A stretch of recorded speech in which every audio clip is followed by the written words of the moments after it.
Bapak dan Ibu, saudara dan saudari yang terkasih dalam Kristus, sekali lagi selamat hari Minggu untuk kita semua. Selamat hari Minggu, Pastor. Baik, terima kasih. Suatu hari datang seorang bapak menjumpai saya. Sebuah pertanyaan yang sangat sederhana ia ajukan atau ia sampaikan kepada saya. Pastor, bagaimana caranya supaya kita bisa merasakan kedamaian, sukacita, kegembiraan, dan kebahagiaan dalam hidup? Spontan saya katakan, saat Bapak tidak memiliki apa-apa untuk dipertahankan. Dengan kata lain, saat Bapak siap untuk melepaskan segala sesuatu yang terkait dengan hidup Bapak, baik itu berupa harta, benda jasmani, maupun juga berupa pikiran, perasaan, dan hal-hal lain yang pernah Bapak alami dalam hidup Bapak. Selama Bapak belum bisa melepaskan diri dari hal-hal yang melekat pada diri Bapak, baik itu harta benda jasmani maupun peristiwa pengalaman yang mempengaruhi pikiran dan perasaan Bapak, selama itu juga Bapak tidak akan pernah mengalami atau merasakan yang namanya kegembiraan, kebahagiaan, sukacita, atau kedamaian. Bapak, Ibu, saudara-saudari, umat beriman yang terkasih dalam Kristus, berangkat dari pertanyaan sang Bapak ini, saya kembali teringat akan cerita yang disampaikan oleh pastor pembimbing atau Romo Perfect ketika saya di SMA Seminari. Beliau mengatakan begini dalam cerita itu, ada dua orang bersaudara. Ketika orang tuanya masih hidup, kedua saudara ini hidupnya sangat rukun, aman, damai, akrab, dekat. Jika satu tidak kelihatan, maka yang satu akan mencari dan berusaha untuk menemukan saudaranya. Tetapi semua itu menjadi berubah ketika orang tuanya sudah meninggal. Terutama setelah surat wasiat dibacakan atau diberikan kepada mereka mengenai pembagian harta warisan. Sejak pembagian harta warisan itulah, kedua saudara ini tidak bisa lagi duduk bersama, tidak bisa lagi bercengkrama, bercerita, berbagi satu dengan yang lain. Yang abang merasa bahwa pembagian harta warisan ini tidak adil. Adikku mendapatkan lebih banyak dari bagianku. Sebaliknya yang adik pun merasakan demikian, bahwa pembagian harta warisan ini tidak adil. Yang menjadi bagian abangku itu lebih banyak daripada yang menjadi bagianku. Setelah berlangsung cukup lama, lalu mereka berdua mulai mencari keadilan, mulai melaporkan ke polisi, selanjutnya ke pengadilan. Dan setelah putusan pengadilan, masing-masing tetap merasa tidak puas, merasa bahwa yang satu lebih banyak, yang lain sedikit. Lalu suatu hari mereka menjumpai seorang pastor yang sudah tua dan dianggap bijak. Kemudian di hadapan pastor ini mereka bertanya, "Pastor, sebenarnya kami berdua ini merindukan situasi yang dulu ketika orang tua kami masih hidup dan kami belum mendapatkan pembagian harta warisan dari orang tua kami." Lalu pastor bertanya, "Apa sebenarnya yang terjadi dengan kalian berdua? Sejak harta warisan ini dibagikan kepada kami, pastor, kami tidak lagi hidup damai. Kami tidak bisa lagi berbagi, bercerita, duduk bersama."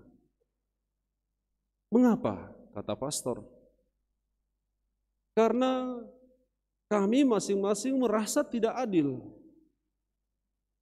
Saya," kata si adik, "merasa bahwa bagian abang saya lebih banyak." Lalu si abang mengatakan, "Ya, saya juga merasa bahwa bagian adik saya itu lebih banyak dibandingkan yang menjadi bagian saya." Lalu pastor ini katakan, "Oh, itu masalahnya. Sebenarnya sederhana sekali. Baiklah, yang penting kalian mau." "Mau, pastor. Apapun yang pastor katakan akan kami lakukan." Lalu pastor ini katakan, "Baik, sekarang ini pulanglah kalian berdua.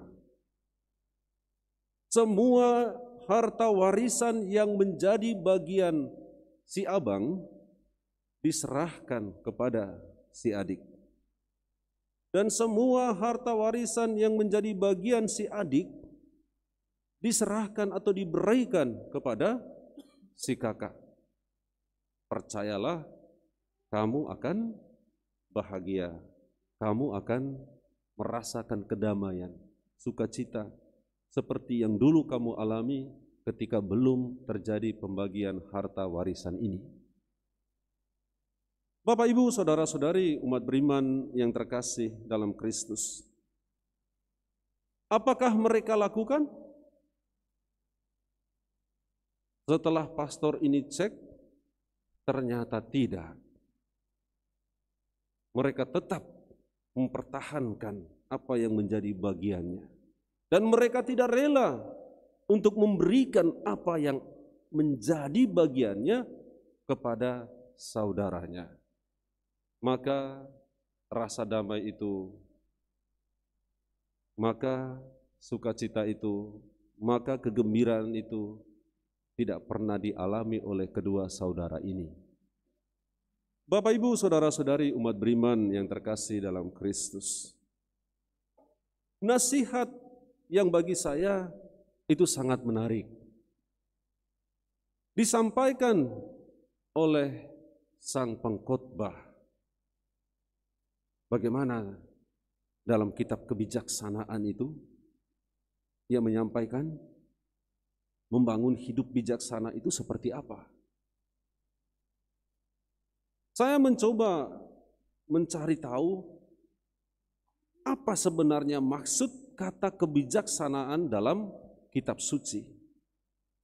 Apakah seperti maksud atau arti sebagaimana biasanya dalam kamus bahasa Indonesia? Ternyata tidak. Kata kebijaksanaan dalam kitab suci itu sama dengan sabda. Kalau dalam istilah lain itu disebut dengan logos, yaitu sabda yang menjadi daging, sabda Allah sendiri. Kebijaksanaan berasal dari sabda, yaitu Allah sendiri. Maka orang yang mendengarkan sabda, maka sudah pasti ia mendengarkan Allah, mendengarkan sabda Allah. Bulan September ini gereja Indonesia itu secara khusus mendedikasikannya bagi sabda Allah. Membaca, mendengarkan, dan melaksanakan sabda. Dengan berbagai macam cara lembaga Biblika Indonesia, mereka berupaya membuat supaya umat beriman semakin mencintai kebijaksanaan, mencintai sabda Allah. Artinya mencintai Allah sendiri, mencintai sabda Allah dalam kitab suci. Bapak, Ibu, saudara-saudari umat beriman yang terkasih, saya merasa senang sekali setelah mengetahui bahwa dalam lingkungan-lingkungan, dalam kelompok-kelompok tertentu yang ada di wilayah Paroki Santa Perawan Maria yang dikandung tanpa noda Katedral Keuskupan Agung Medan ini, mereka membentuk dengan caranya masing-masing membaca kitab suci. Tidak hanya pada bulan September, tetapi itu mereka lakukan, mereka laksanakan setiap hari. Dan ada laporannya, artinya disiplin. Luar biasa. Saya pun belum pernah melakukan itu. Saya hanya pernah membaca kitab suci, saya niatkan itu. Baca dari kitab Kejadian sampai dengan kitab Wahyu. Mengerti tidak mengerti, saya baca saja. Jadi setiap hari saya baca. Saya berusaha untuk secepat-cepatnya menyelesaikannya. Jadi sudah 3 kali saya membaca kitab suci dari kitab Kejadian sampai kitab Wahyu. Apakah akhirnya saya mengerti semuanya? Semakin saya membaca, semakin tidak mengerti rasanya. Memahami. Artinya apa, Bapak, Ibu, saudara-saudari? Bahwa membaca kitab suci itu menjadi hal yang sangat mendasar dalam menyatakan cinta kasih kita kepada sabda Allah. Setelah membaca, kita membangun penghayatan, kita lakukan dalam hidup kita sehari-hari. Tanpa membaca kitab suci pun sesungguhnya gereja Katolik telah melakukan atau mengarahkan umat beriman untuk mencintai kitab suci dengan mendengarkan sabda. Jadi Bapak, Ibu, saudara-saudari, dalam tata aturan liturgi gereja itu ada tahun A, B, C. Lalu A, B, C ini ada 1 dan 2 lagi dibagi. Jadi sekurang-kurangnya selama 3 tahun itu, ketika kita mungkin tidak sempat membaca kitab suci, tetapi kita aktif mendengarkan sabda Tuhan setiap hari Minggu, sekurang-kurangnya kita sudah membaca seluruh isi kitab suci. Bapak, Ibu, saudara-saudari umat beriman yang terkasih dalam Kristus. Orang yang mendengarkan sabda Allah itu disebut sebagai orang bijak, orang yang bijaksana. Apalagi orang yang mendengarkan dan melaksanakannya dalam hidup adalah orang yang bijaksana. Kebijaksanaan itu terungkap ketika orang menjalani hidupnya setiap hari. Hari ini misalnya kita mendengar dari bacaan kedua, yaitu dari surat Rasul Paulus kepada Filemon.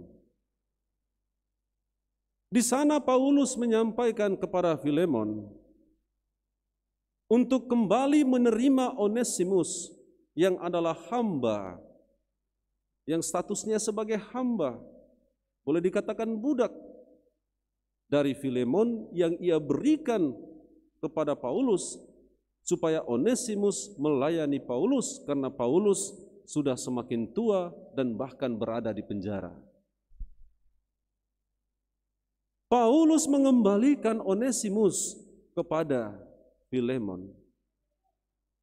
Dan ia menyampaikan kepada Filemon bahwa terimalah Onesimus tidak sebagai hamba, tetap baik sebagai saudara. Kalau aku saja yang adalah bapamu siap menerima Onesimus sebagai saudara, tidak memperhambakan dia, apalagi engkau, kata Paulus kepada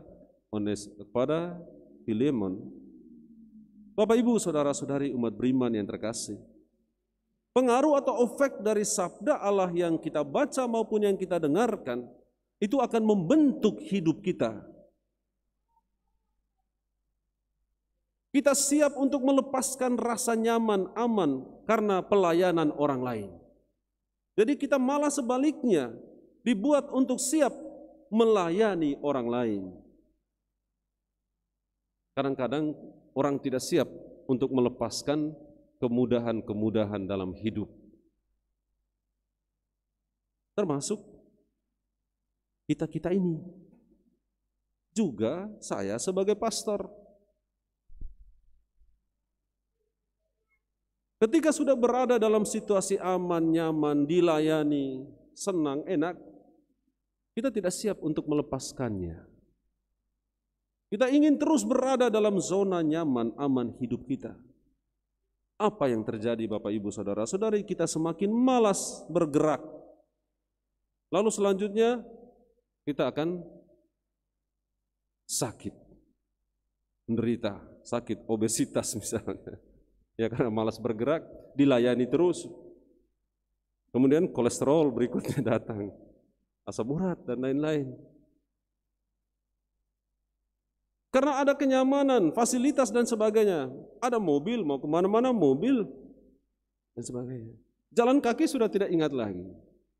Saya pikir-pikir lagi, berapa ribu langkah saya satu hari ini? Atau berapa ribu langkah saya satu minggu ini? Setelah saya hitung-hitung di Medan ini, wah jauh berkurang dibandingkan ketika saya di Tanah Karo, Kabanjahe, ketika di Rantor Perapat, Ainabara, atau dulu ketika di Parsoburan atau Balige. Rupa-rupanya saya harus siap untuk melepaskan kemudahan-kemudahan ini. Mungkin perlu kalau saya ke keuskupan atau ke Rumah Sakit Elizabeth atau ke lingkungan Multatuli, atau ke lingkungan TNI AU, atau ke lingkungan Mangkubumi, saya harus jalan kaki saya kira. Bapak Ibu, saudara-saudari umat beriman yang terkasih dalam Kristus, apa yang dikatakan, lalu dirasakan, dialami dan dilakukan oleh Paulus, itu sesungguhnya telah dikatakan oleh Kristus sendiri. Jadi barang siapa yang tidak siap untuk melepaskan rasa aman, nyaman, kenyamanan dalam hidupnya karena fasilitas dan sebagainya itu, ya tidak layak untuk menjadi pengikut Kristus. Misalnya saya, kalau saya tidak siap untuk melepaskan kenyamanan, keamanan di Katedral Medan ini, ya saya tidak layak untuk menjadi murid Kristus. Nanti dipindahkan Bapak Uskup, pindahkan ke Parsoburan misalnya, enggak mau saya Bapak Uskup, gini. Atau dipindahkan kemana saya protes. Atau disuruh ke sana ke sini saya protes. Nah ini kan sudah susah. Jadi fasilitas itu tidak membuat kita bertumbuh, berkembang dan selamat, tapi malah membuat kita ya akhirnya menderita, susah dan tidak merasakan mengalami keselamatan dalam hidup ini, terutama sebagai pengikut Kristus. Bapak Ibu saudara-saudari umat beriman yang terkasih dalam Kristus, Yesus Tuhan kita, mungkin ia menyampaikan dengan bahasa yang agak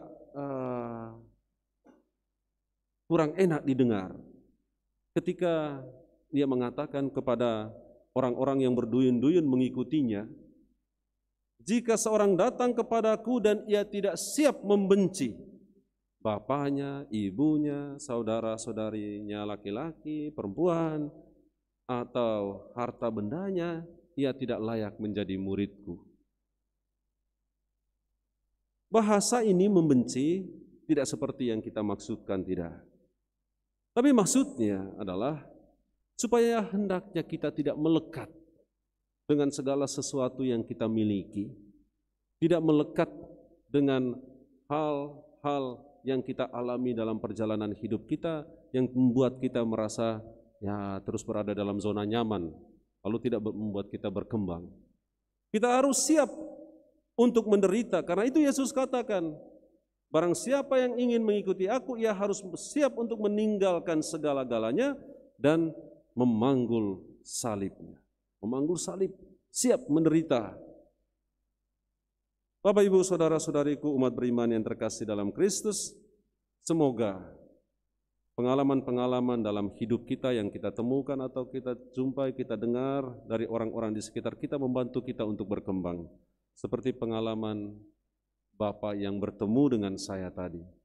Dari pengalamannya saya merasa disapa untuk berubah, membangun pandangan, pemahaman tentang kebahagiaan, kegembiraan, kedamaian, sukacita dalam hidup. Yaitu siap untuk melepaskan.